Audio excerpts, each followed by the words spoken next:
कुछ चीज़ें हैं जो कुछ कन्वर्जन को थोड़ा सिंपल बना देती हैं। जैसे कि मान लो तुम्हें अगर ऑक्टा दिया है तो उसको हेक्सा में कैसे कन्वर्ट कर सकते हैं, और अगर तुम्हें हेक्सा दिया है तो उसको ऑक्टा में कैसे कन्वर्ट कर सकते हैं। अब देखो, अगर तुम मेरे पिछले वाले फॉर्मूला में जाओगे तो पहले तुम ऑक्टा को डेसिमल में कन्वर्ट करोगे, फिर डेसिमल को हेक्सा में कन्वर्ट करोगे, बट उसको करने की ज़रूरत नहीं है। इसका बहुत सिंपल सा एग्जांपल है, जैसे कि मान लो वही पुराना वाला एग्जांपल ले लेते हैं यार। कहाँ गया? 4021, ठीक है। 4021 यहाँ पे ले लेते हैं। मान लो 4021 ये हम लोग का क्या है? ये हम लोग का एक 16 यानी हेक्सा है तुम्हारा ये। अब हेक्सा को हम लोग को ऑक्टा में कन्वर्ट करना है, तो उसको हम लोग कैसे करेंगे? पुराने मेथड से जाओगे, डेसिमल में कन्वर्ट करो, फिर वापस उसमें करो, वो सब करने की ज़रूरत नहीं है। देखो, हेक्सा को हम लोग 4 बाइनरी बिट्स में रिप्रेजेंट करते हैं, ठीक है। ये चीज़ मैंने आपको शायद पहले नहीं बताई थी। ओके, तो हाँ, तो ऑक्टा को हम लोग 3 बाइनरी बिट से हम लोग रिप्रेजेंट करते हैं। अच्छा, इसको आप अगर लॉजिकल तरीके से भी समझो, 7 होता है। ओके, इसकी रेंज क्या है? इसकी रेंज 7 है। 7 को आप बाइनरी में रिप्रेजेंट करने की कोशिश करो, 111 आता है।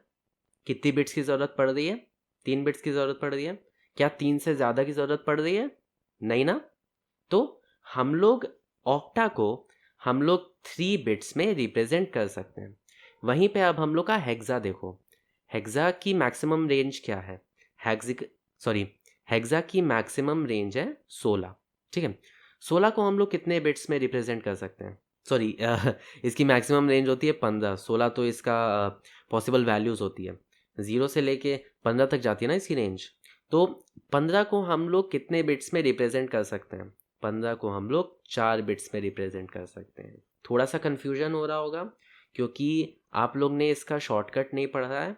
इसका शॉर्टकट कि कैसे हम लोग ये नंबर्स को बाइनरी में कन्वर्ट करते हैं, इसका शॉर्टकट मैं आपको बूलियन में पढ़ाऊंगा, क्योंकि बूलियन में आपको थोड़ी इसकी ज़्यादा ज़रूरत पड़ेगी। तब तक आप ट्रेडिशनल मेथड से इसको फाइंड आउट करो, जैसे मैंने आपको यहाँ पे बताया उस तरीके से आप ट्रेडिशनल मेथड से आप इसको फाइंड आउट करो। बस कुछ ही दिनों का और इंतज़ार है, फिर हम लोग बूलियन में पहुँच जाएंगे एंड मैं बूलियन में आपको समझा दूंगा वाला मेथड। बहुत ही सिंपल मेथड है एंड उसी को आप ज़्यादा यूज़ करेंगे, आप इसको बहुत ज़्यादा यूज़ नहीं करेंगे, but for the time being आप अभी इसको यूज़ करो। ओके, तो हाँ, मेरा ये बताने का मकसद था, यहाँ पे मैं आपको ये बता रहा था कि ऑक्टा में हम लोग को 3 बिट की ज़रूरत पड़ती है एंड हेक्सा में हम लोग को 4 बिट की ज़रूरत पड़ती है। अब वापस जाते हैं हम लोग ऑक्टा टू हेक्सा या फिर हेक्सा टू ऑक्टा। तो ये क्या है हम लोग का? ये हम लोग का हेक्सा है। अब इसको हम लोग कैसे लिख सकते हैं? 4 को 4 बिट में हम लोग को रिप्रेजेंट करना है, तो ये हो जाएगा 0100, ठीक है।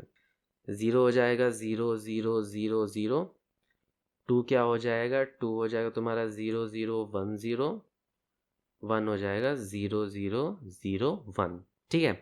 तो ये हो गया तुम्हारा बाइनरी। ओके, हेक्सा को हम लोग ने बाइनरी में कन्वर्ट कर दिया।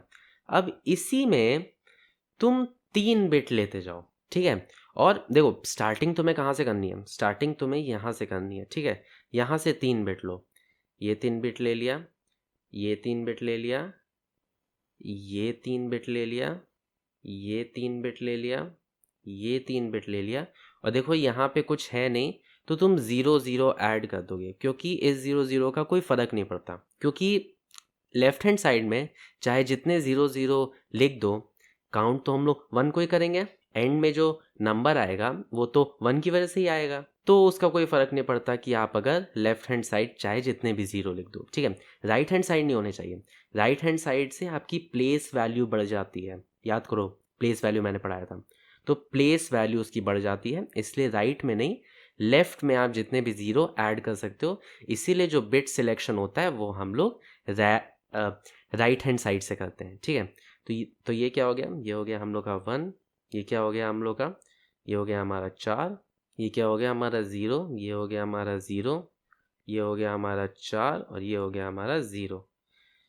तो ये है हमारा ऑक्टा नंबर। ओके, 40041, 40041, ये हो गया तुम्हारा ऑक्टा नंबर। ओके, इसमें कोई कंफ्यूजन? एकदम सिंपल सा कॉन्सेप्ट है। यहाँ पे तुम्हें मिल गया हेक्सा। हेक्सा में कितने बिट्स यूज होते हैं? हेक्सा में 4 बिट्स यूज होते हैं। हर डिजिट को, यहाँ पे हर डिजिट को 4 बिट में कन्वर्ट कर दो, 4 बिट में उसका रिप्रेजेंटेशन लिख दो।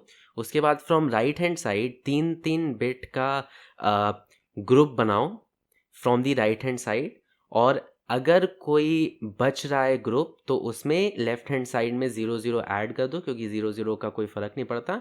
एंड देन फिर उस 3 बिट का तुम इक्विवेलेंट नंबर लिख दो। सिंपल हो गया, यहाँ पे काम खत्म।